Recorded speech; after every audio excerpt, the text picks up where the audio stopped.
Broadcasting from the business capital of the world, this is the Podcast Business News Network. All right, guys, welcome back. And I am joined by a tremendous guest in Julie Gasior.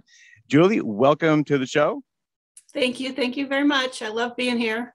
Well, I love talking to you, and I love, learning about what you do. Now, you're an intuitive life coach. Tell people what an intuitive life coach is, if you don't mind. No problem. So what it is I do is I'm able to connect into people's higher self and get messages. I'm also able to clear limiting beliefs from their subconscious mind. And what that means is we store these limiting beliefs as we grow to keep us safe. And then what happens is as we grow up, they end up keeping us small. And so we want to clear those out so we could reach for the best life, the best part of ourselves. And so what I do is I assist you in clearing your limiting beliefs from your subconscious mind. And I also try to give next steps in between sessions. Okay. Yeah. And then I want to talk to you about that because I was remembering we were talking about that on the last show, and I had a question about that. But before I get there, I want to announce to people that you just got this new website going up, and maybe you can tell us a little bit about that. It's Unlock Your Shine, UNLOCKYOURSHINE.com.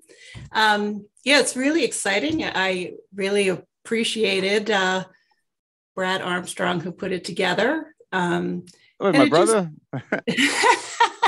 No, I don't have a brother Brad. I don't know. Well, I'm glad he did a good job. He did. Armstrong's got to stick together, you know. Yeah. It just shows what I do. You have access to book a session. I have some testimonials and just about me, so you could check it out. Okay, which is fun. Awesome. And if people go on there, can they book? Because you would tell me one time about how you'll do like a consultation kind of to see if you guys are a good fit. Tell me about that. And is that where you would book it? Is that where you would go?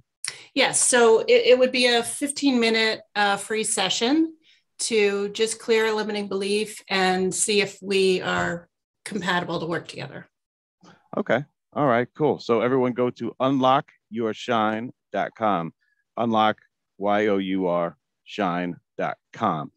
I thought it was really cool, Julie, that you said, hey, you and I, we always get off and we get on a conversation, we get on a topic, and sometimes we don't get to people that are writing in. So you said like, hey, if people are taking the time to write in, I want to answer them.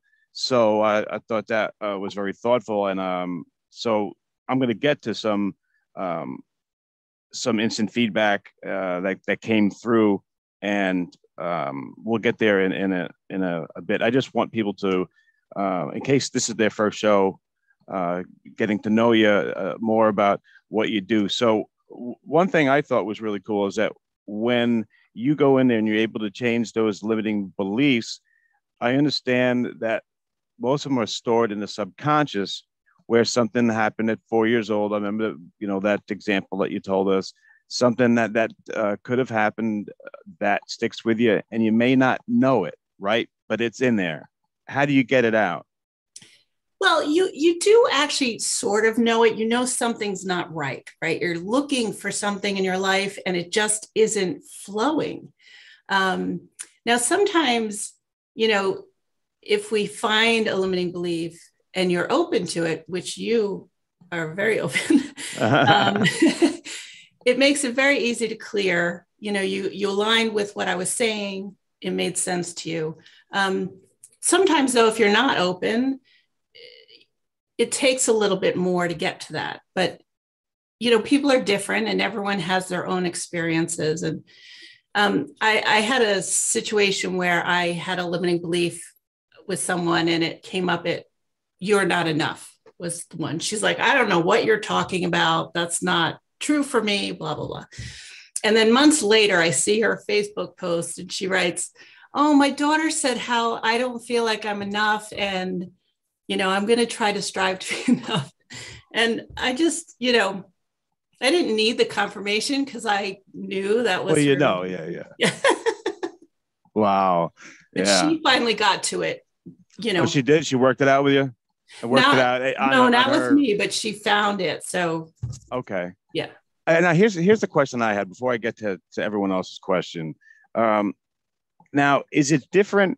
This might I hope this is a good question, but I was thinking about it since our last time. So I was a wrestler, right? And won a considerable amount of matches, which I still remember is like 137, but lost 23. Now those 23 is proof that it wasn't good enough. Is competition something like that different in the sense of thinking about your if it does it affect your self-confidence? Because I know those 23 are still in there. Mm-hmm.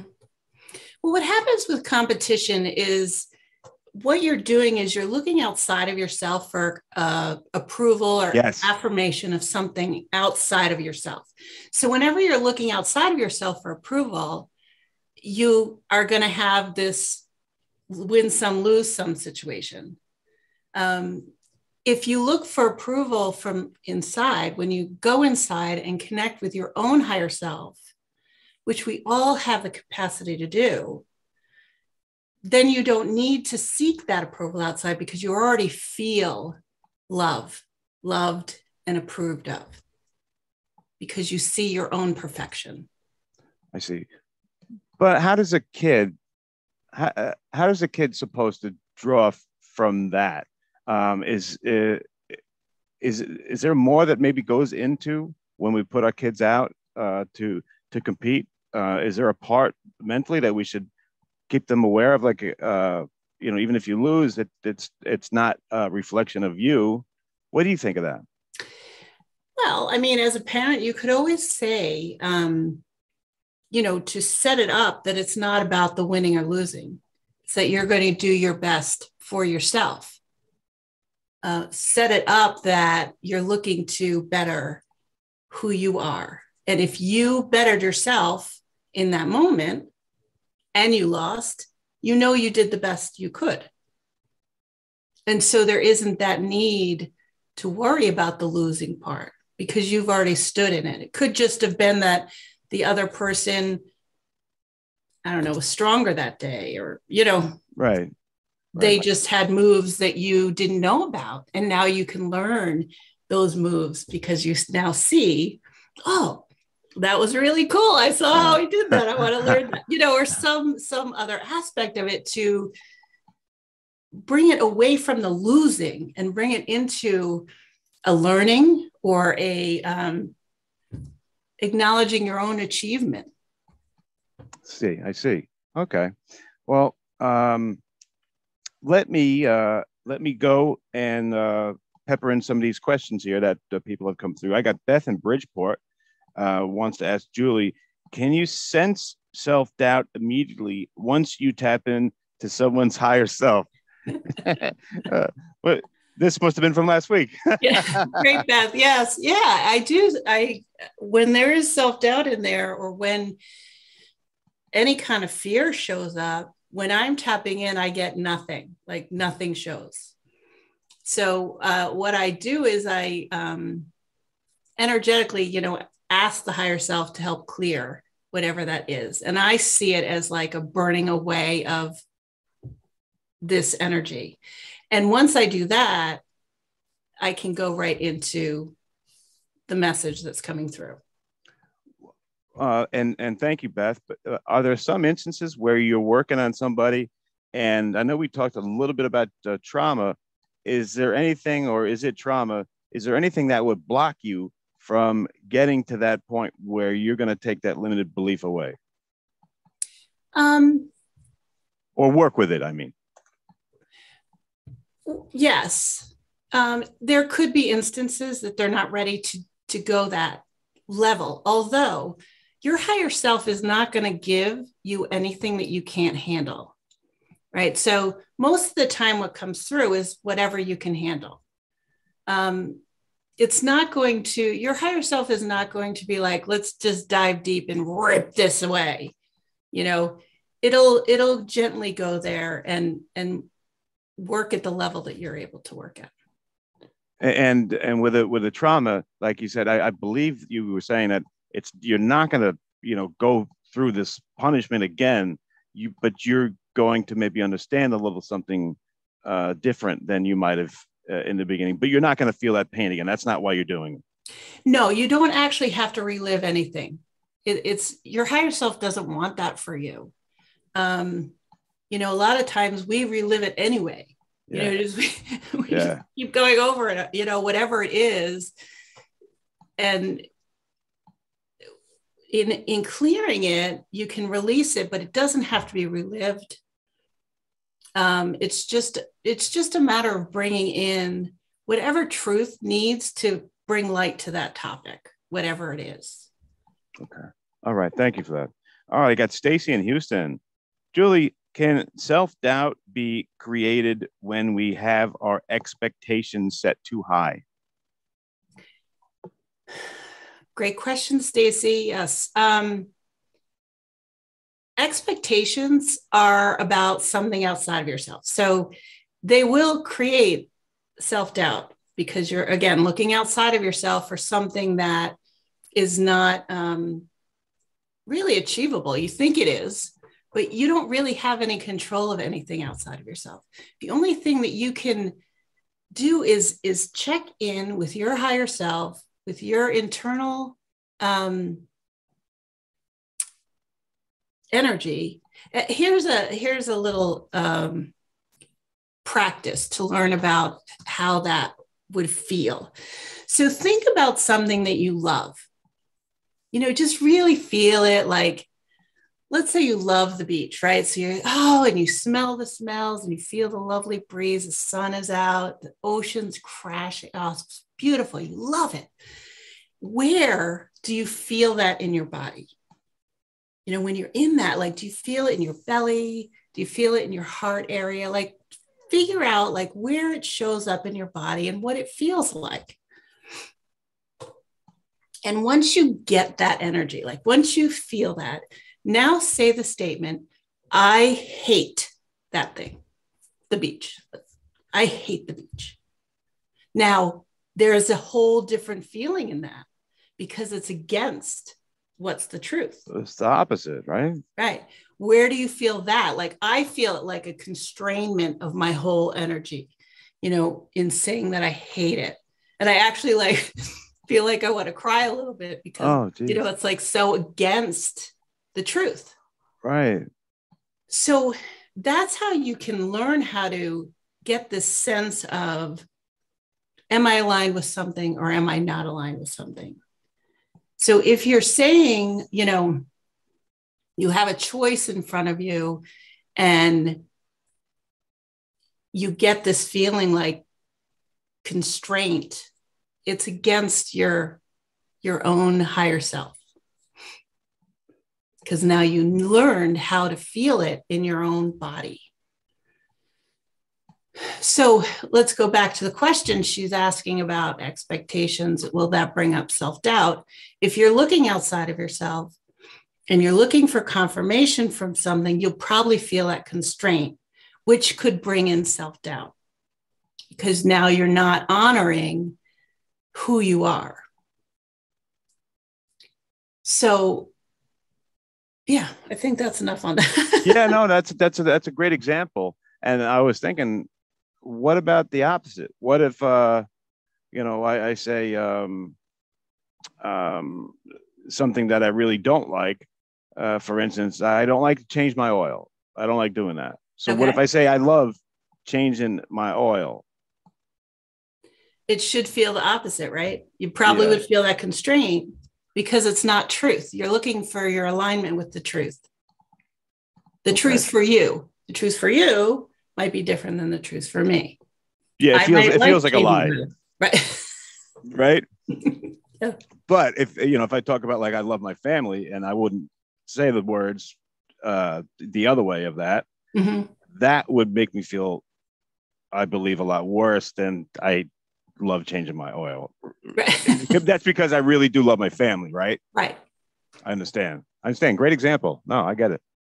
Okay. Thanks, Stacy. Okay, Yeah. Mr. Producer. Okay, thank you. Mr. Producer, I got time for a couple more. Yeah. Okay. I got Rebecca in Miami. Julie, does self-doubt make it harder to accept and believe when people give compliments to us? Absolutely. Absolutely. If someone gives you a compliment and you're in the face of this self-doubt, you're going to be like, they're just making it up, or they want something from me, right? They're trying to butter me up. Yeah, I got you. But if you were standing in your own greatness and someone gives you a compliment, you say, thank you. This is wonderful. I appreciate that you're saying that to me. And you allow it in. Gotcha. And yeah, because everyone that knows that person where they are uncomfortable if you give them a compliment for some reason. Where does that come from? What is that? Is that a limited belief? Yeah. Mm-hmm. Yeah. Okay. That limiting belief, well, that's just a generic one, but that could come from just not being lovable, right? So if you feel you're not lovable based on this limiting belief, people telling you how wonderful you are and lovable you are, you're not going to buy it because you already believe this other thing. Right. And you have people like that you work with, I'm sure. Yeah. And it's a common thing, I would assume. Yeah. Mm-hmm.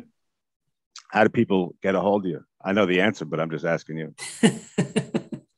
Well, they go to my website now, and there's a place to send an email. You could book a session, or you can email me at julie@unlockyourshine.com, or my phone number is 609-902-8335. You could call or send a text. Or go to that new awesome website, which my cousin came through for you, Jack Armstrong. Go to unlockyourshine.com. All right, we go there. Okay, let's see. Got a couple more here. I got Tori in New Jersey. Do you consider yourself as being empathic to other people's energy? I tend to be empathic, but that's not where this work is. Tell me. So I do this work because I'm able to connect in, and actually the empathic part gets in the way, because as an empath, what you tend to do is take on people's energy and feel it in your body. So I actually have been working towards just being shown a different way than seeing it and feeling it in my body. Because you don't want to take on anyone else's energy. You want to definitely make sure that they stay over there and you're over here. So right. I've actually tried reducing the empathic part so that I could keep the connection stronger. So in this case, what do you have to do so you don't take away with someone else's energy? Do you have to, I heard this, like grounding yourself or something like that? Is that something you do? Well, one of the things I do is if I do feel something come through physically, I ask to be shown in a different way so that it doesn't come through physically. And then after the session, I do almost like a debriefing with my higher self and make sure I clear and disconnect any energies that have attachments to me. Okay, I got you. Mr. Producer, I got time for one more? Yeah? Okay, great. I got Brian in Nashville. Julie, is being too afraid of trusting people because they might hurt us considered a limited belief? Yes. A limiting belief is anything that you feel limited by. So you're not getting into relationships because you're not trusting. And you're not trusting because there's something there that's blocking you from trusting.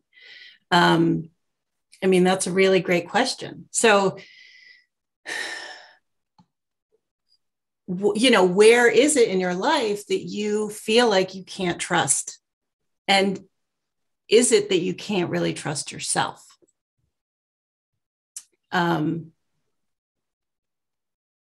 Because when you're trusting yourself, you don't have to worry about anything, because you will come from that higher self space, that highest good space.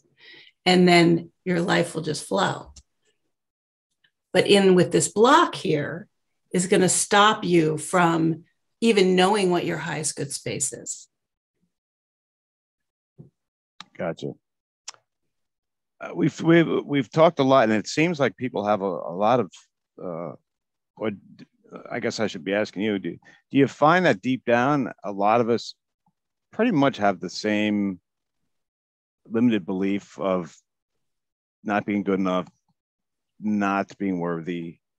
Is that what most people come to you with? Because if we all got honest with each other in some way, we have those, don't we?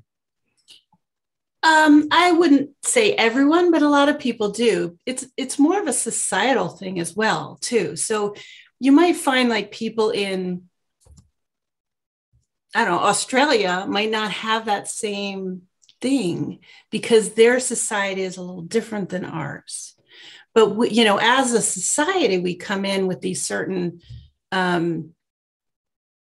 beliefs that we start with, and that our parents had and their parents, this generational stuff show up, and it just keeps getting passed down because no one clears it because they don't know any better. I mean, so it's about learning what that is and the individual influences that it has on you.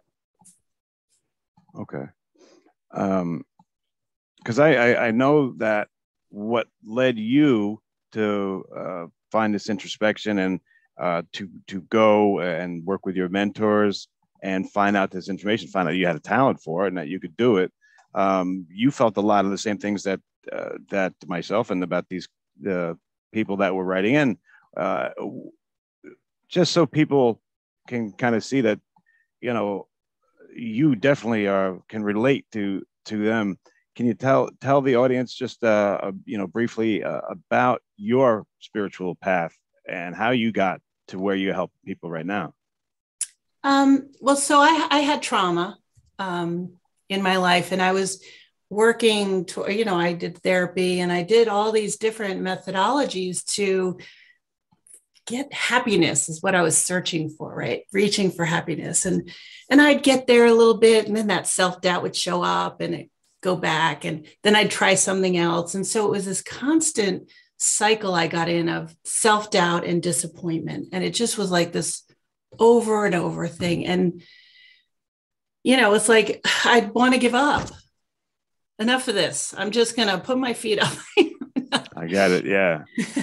But because, there's this part of me that's very persistent, I just kept going. And so I kept looking, and this one day I was watching a movie, and I was watching the movie Beyond the Secret, and this man showed up on it, Daniel Recknixer, and he said, you're looking for more, but you feel less because you're looking outside. And I was like, his words were just so profound. And so I Googled him, and I watched some of his YouTube videos, and it turns out that he and his wife have this Intuition Wisdom Institute program to learn how to do what I do. And so I, did a free session, and I was hooked. I was like, I want to do that. I want to release this stuff.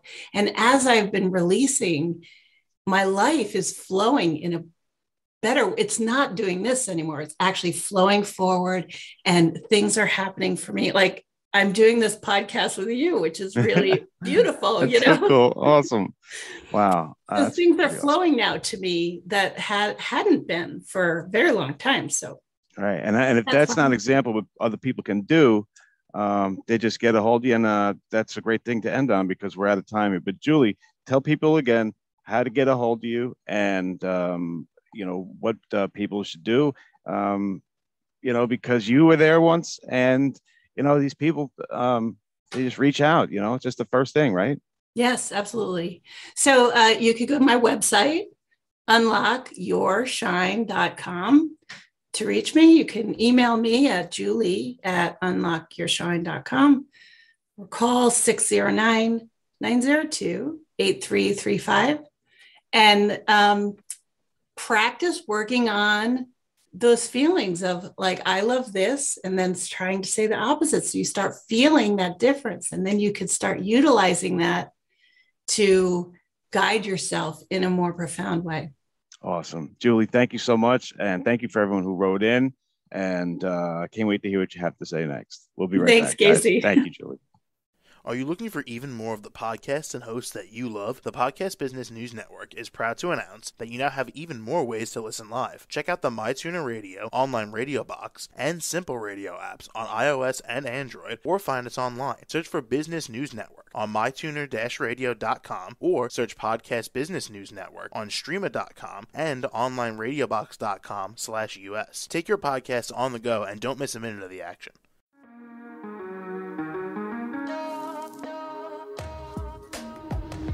Broadcasting from the business capital of the world, this is the Podcast Business News Network. For nearly 2,000 severely injured veterans, everyday life has become filled with barriers. Day-to-day simple tasks can become pretty daunting. I have to carry my chair up 2 flights of steps or have somebody do it for me. What scares me the most is just the falling. When I'm struggling with my house, I think, to have that one great barrier just knocked down, it's crucial. Home for Our Troops is a wonderful nonprofit that builds a mortgage-free, fully adaptive, handicap-accessible house. And there's no catch. It'll be our very first home that we've ever owned. This is a game changer. This is where your life begins again. We need you to join us in completing this important mission. Please visit hfotusa.org and help build homes and rebuild lives. Because of you, everything's going to be okay.